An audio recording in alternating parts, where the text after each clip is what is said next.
Voilà, on va continuer notre chapitre qui consiste à parler de la génétique. On avait expliqué l'hérédité autosomale c'est quoi. On avait parlé monohybridisme c'est quoi. Et on avait commencé, premier cas, deux allèles dont l'un est dominant. Et on avait expliqué la relation de dominance. Et ici, on va suivre notre cours en abordant la deuxième partie. Deuxième cas de deux allèles sans dominance ou codominant. Qu'est-ce que cela veut dire? Cela veut dire tout simplement, si on étudie le croisement entre deux parents, parent P1 et parent P2, soit le parent P1 possède un caractère S, le parent P2 possède un caractère E. Et on constate qu'au niveau de la première génération F1, S ne s'exprime pas, E ne s'exprime pas. Alors qu'en cas dominant, on avait dit que soit le caractère E doit s'exprimer, soit le caractère E doit s'exprimer ou bien le caractère S doit s'exprimer. Là, on avait dit qu'il y a une relation de dominance. Mais ici, si on visite la première génération, on s'est rendu compte que le phénotype obtenu en F1 ne ressemble à aucun de ses parents, ce qu'on appelle en cas de codominance. Donc nous, on va faire un exercice d'application pour expliquer codominance c'est quoi. Et dans un exercice de génétique, comment on fait pour dire qu'il y a codominance? Et ici vous avez un exercice devant vous. Les belles de nuit comportent trois variétés de fleurs: rouge, blanche et rose. Donc automatiquement ici, on peut parler que nous sommes toujours dans le monohybridisme. Et le monohybridisme, c'est la transmission d'un seul caractère. Et ici, le caractère étudié, c'est la couleur des fleurs. Donc voici le premier croisement. Une plante à fleurs rouges croisée avec une plante à fleurs blanches donne des plantes à fleurs roses.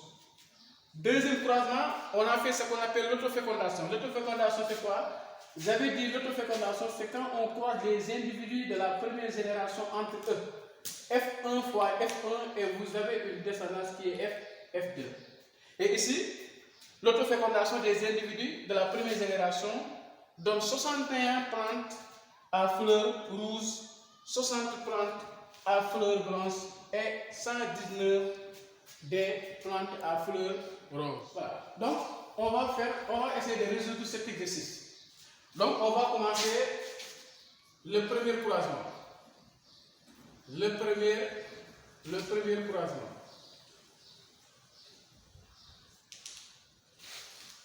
Et quand on dit résolution, automatiquement on doit faire l'interprétation. Et en SVT, pour interpréter, il faut d'abord analyser le croisement. Et le premier croisement, on a croisé une plante à fleurs rouges avec une plante à fleurs blanches. On constate en F1, vous avez que des plantes à fleurs roses. Donc, quand on dit résolution, on vient de faire ce qu'on appelle l'analyse. On avait dit que la F1, on n'a que des plantes à fleurs, on n'a que des plantes à fleurs roses. Donc, automatiquement, on peut dire que la F1 est uniforme. Quand on dit la F1 est uniforme, ça veut dire tout simplement que vous avez 100%, 100%. Ça veut dire que la descendance est homogène. Dès que la descendance est homogène, on peut dire automatiquement la première loi de Mendel est vérifiée. Et on va faire une remarque pour les élèves de terminale S. Mendel ne s'intéresse pas à la dominance. Mendel dit qu'il faut que la F1 soit uniforme. Alors que ici, vous avez une descendance qui est uniforme, donc automatiquement la première loi de Mendel est vérifiée. Et si la première loi de Mendel est vérifiée, retournez pour dire aux parents que les parents, une plante à fleurs rouges et une plante à fleurs blanches, ce sont des individus de race pure. Pourquoi race pure? Parce que la descendance elle est uniforme. Et ici, on va chercher est-ce que vous avez une dominance ou bien une codominance. Et on constate que la F1, vous avez la couleur rose. Donc, le caractère qui s'exprime en F1 ne ressemble à aucun de ses parents. Si le caractère obtenu à F1 ne ressemble à aucun de ses parents, on peut dire qu'il s'agit du codominant. Il s'agit du codominant. Pourquoi il s'agit du codominant? Parce que vous avez un phénotype intermédiaire. Le phénotype intermédiaire, c'est quoi? C'est la couleur rose. Si c'était en dominance, blanche doit s'exprimer ou bien rouge doit s'exprimer. Or, tel n'est pas le cas. Donc, on peut dire que rose, c'est le phénotype ou bien le caractère intermédiaire. Et dans un exercice de génétique, si on croit deux parents, un parent possède un caractère, l'autre parent possède l'autre caractère, et en F1, vous avez un nouveau caractère. Ne cessez pas de midi à 14h. C'est en cas codominant, c'est-à-dire qu'il n'y a pas de dominance. Et nous, on avait dit la première partie, premier cas, deux allèles dont l'un est dominant. Si on vient d'identifier un allèle dominant et un allèle récessif, on avait dit l'allèle dominant, on doit matérialiser par une lettre majuscule et l'allèle récessif par une lettre minuscule. Mais ici, il s'agit du codominant, c'est-à-dire qu'il n'y a pas de dominance. Tous les caractères sont désignés par des lettres majuscules parce qu'il n'y a pas de dominance. Donc, vous retenez que s'il s'agit du codominance, si vous avez un phénotype intermédiaire. Qu'est-ce qu'un phénotype intermédiaire? C'est un phénotype qui ne se ressemble à aucun de ses parents. Donc, voici le raisonnement du premier croisement. Normalement, avant de faire la vérification, on va visiter l'autofécondation. Pourquoi l'autofécondation? Parce que j'avais dit en génétique, vous avez pour le moment deux types de croisements. On croise entre parents et on obtient une première génération qu'on appelle F1. Et si on obtient F1, on va entamer le deuxième croisement qui consiste à croiser F1 fois F1. Et vous avez une deuxième génération notée F2. Mais 99% ou bien 100% des cas, la F1 est toujours uniforme. Ce n'est pas la F1 qui sont des individus de race pure. Ce sont les parents qui sont des individus de race pure. Et ici, en faisant F1 fois F1 qui est autofécondation, on répète, qui est autofécondation, on s'est rendu compte que on a trois résultats. Ça veut dire que vous avez une descendance qui est hétérogène. Vous avez 61 plantes à fleurs rouges, 60 plantes à fleurs blanches et 119 plantes à fleurs rouges. Donc, pour le deuxième croisement, avant de faire l'interprétation ou bien avant de donner une explication claire au niveau de ces résultats, à chaque fois, j'avais dit si un croisement en génétique donne une descendance hétérogène, donc automatiquement, il faut parler d'abord, calculons les proportions. Calculons les proportions. Parce qu'en génétique, ce sont les proportions qui me permettent de donner des bonnes interprétations aux différents types de croisements. Et quand on dit calculons les proportions, moi j'avais montré qu'il existe deux types. Soit on calcule sous forme de pourcentage ou bien on calcule sous forme de fraction. Donc ici on va choisir une méthode, on va calculer sous forme de pourcentage. Et pour calculer sous forme de pourcentage, vous êtes des mathématiciens, donc on va faire ce qu'on appelle la somme totale d'abord. 61 plus 60 plus 119 égale. On trouve 240. Donc la F2, vous avez 240 individus.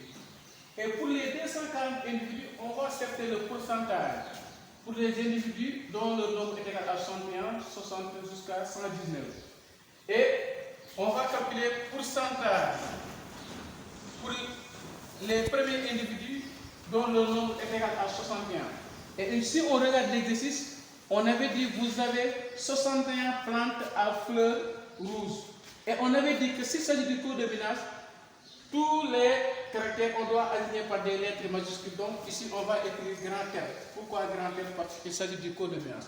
Et on va calculer le pourcentage des fleurs rouges. Et pour calculer le pourcentage, on va faire effectif partiel sur effectif total multiplié par 100.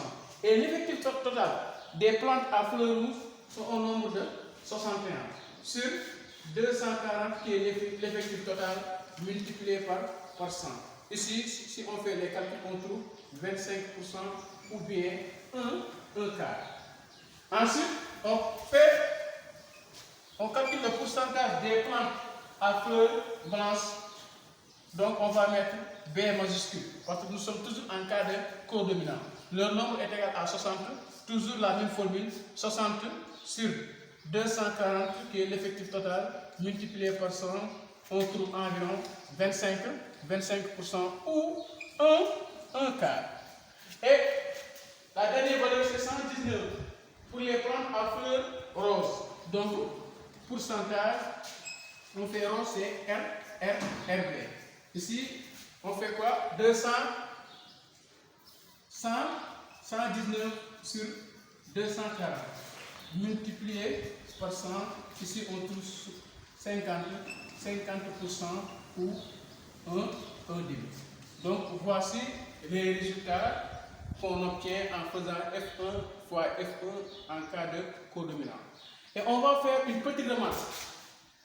En faisant premier cas en cas dominant, lorsqu'on avait fait F1 fois F1, on avait une deuxième génération constituée par 3 quarts ou 25%, 1 quart ou 3 quarts, 75%, 1 quart ou 25%. Mais s'il s'agit du codominant, en cas de monohybridisme, vous avez toujours les résultats 1 quart. Les deux 1 quart, ce sont des phénotypes parentaux. Et les 1 demi, qui sont les 50%, c'est le phénotype intermédiaire. Et le phénotype intermédiaire ici, c'est quoi? C'est le caractère rose. Donc, on vient de faire les calculs du deuxième croisement. Donc, automatiquement, on peut raisonner, on peut donner l'interprétation du deuxième croisement pour dire l'autofécondation donne une descendance hétérogène. Et si un croisement donne une descendance hétérogène, on peut dire que la première loi de Mendel n'est pas vérifiée. Si la première loi de Mendel n'est pas vérifiée, retournez pour dire les parents qu'on avait croisés ne sont pas des races pures. Plutôt, ce sont des races hybrides. Ce sont des races hybrides. Et ici, les races hybrides, c'est quel individu? C'est F1. Ce sont des individus de F1. Et les individus de F1, ce sont des plantes qui ont une couleur rose. Donc, retenez que là, ce sont des races hybrides. Pourquoi races hybrides? Parce que la descendance est hétérogène. Et arrivé ici, si on dit que les individus croisés ne sont pas des races pures, ce sont des races hybrides, on peut faire directement la vérification pour le premier croisement et la vérification du deuxième croisement. Et pour vérifier les croisements en génétique, ici nous sommes dans le monohybridisme. Ça peut la peine de préciser est-ce que les gènes sont indépendants ou bien est-ce que les gènes sont liés. On peut faire directement la vérification. Nous sommes toujours pour le premier croisement et en faisant la vérification d'un croisement, j'invite les élèves à respecter l'ordre toujours partie des parents. Ensuite, on fait ce qu'on appelle les phénotypes. Après les phénotypes, on va faire ce qu'on appelle les zénotypes. Après les zénotypes, on peut faire ce qu'on appelle la production des gamètes. Et les parents, en regardant le premier croisement, vous avez une plante à fleurs rouges croisée avec une plante à fleurs blanches. Donc automatiquement, on peut mettre fleurs rouges croisées avec fleurs blanches. Et phénotype pour les fleurs rouges, il s'agit toujours en cas de monohybridisme codominant, on va mettre R majuscule parce qu'il n'y a pas de dominance. Phénotype pour les fleurs blanches, on va mettre B majuscule. Et ici, vous avez un individu de race pure, c'est-à-dire qu'il est homozygote. Donc son zénotype, on va écrire Z, croisé avec B. Ce sont des individus homozygotes. Et un individu homozygote produira un seul type de gamète. Donc, ici vous avez un seul type de gamète. Comment dirais-je donc? Voilà. Donc, il y a plein de trucs après. Donc, les fleurs rouges ont pour caractère RR. Zénotype, on va écrire R. Croisé avec B. Et un individu de race pure produira un seul type de gamète, donc on va mettre R. On ne croise pas les gamètes, on met B. Et après gamète, on doit avoir la première génération qui est F1. Et si on fait la fusion des gamètes, on trouve des individus qui ont pour zénotype RB. Et RB n'est rien d'autre que la couleur rose. Donc vous avez 100% de couleur rose. Et rose ici, son phénotype c'est RB, son zénotype c'est R, en bas B. Donc rappel, en cas codominant, vous avez toujours la vérification de la première loi de Mendel. Mendel ne s'intéresse pas à la dominance. Mendel s'intéresse à l'uniformité de la première génération. L'uniformité de la première génération. Donc, voici, le premier croisement a été vérifié parce qu'on nous a donné l'information que vous avez des plantes à fleurs roses. Donc ici, rose c'est RB. Donc, automatiquement, on va attaquer le deuxième croisement.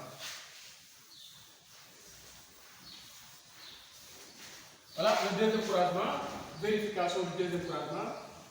Deuxième croisement. Et deuxième croisement, toujours respectez la démarche. Vous avez les parents. Après les parents, ce sont les individus de F1. On fait F1 fois F1. Après parents, on fait ce qu'on appelle les phénotypes. Phénotypes, c'est l'ensemble des caractères qui s'expriment. Et en regardant ici, les phénotypes des individus de F1, ce sont RB.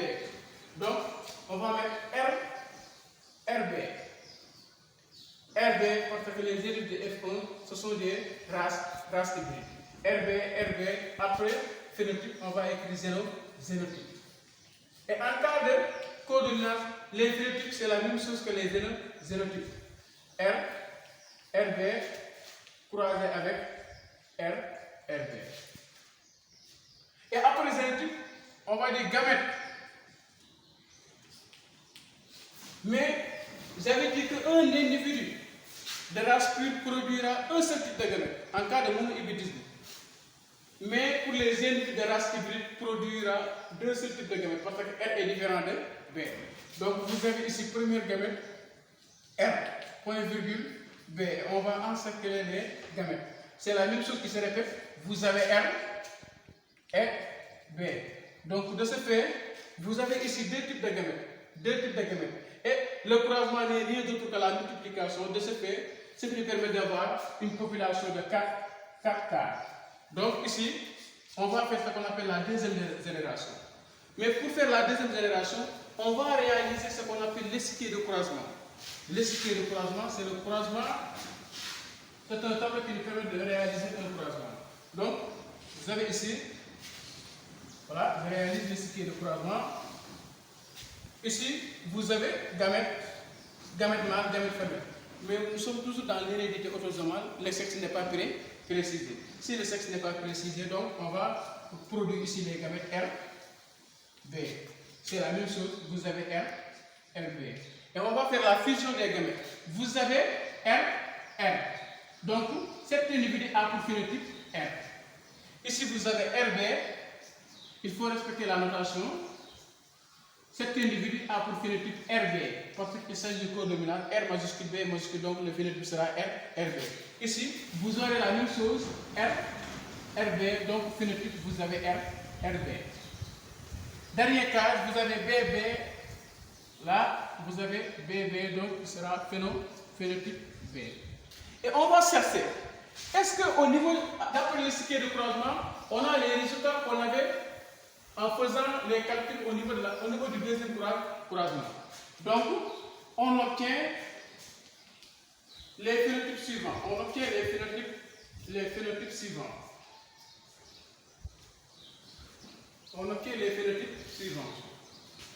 Vous avez un individu qui a pour phénotype R, un individu qui a pour phénotype RB et des individus qui ont pour phénotype B seulement.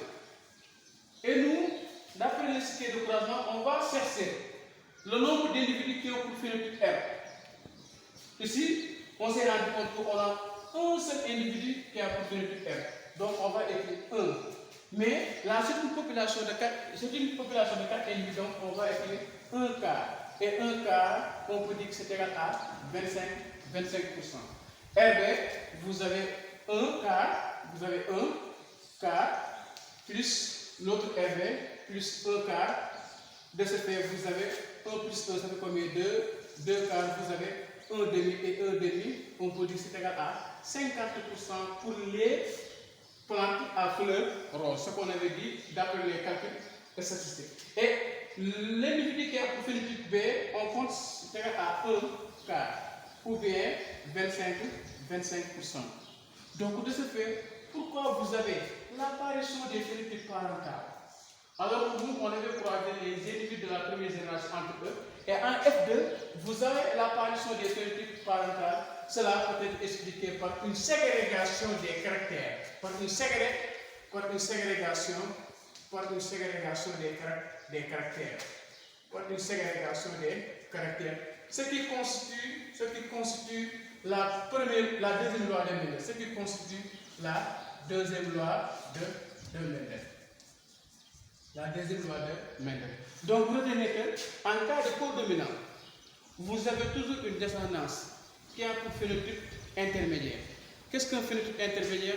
C'est un phénotype qui se ressemble à aucun de ses parents. Mais ne vous empêche pas de dire que la première loi de Mendel est vérifiée. Et si on fait F1 fois F1 en cas de codominant, vous aurez toujours les résultats comme suit.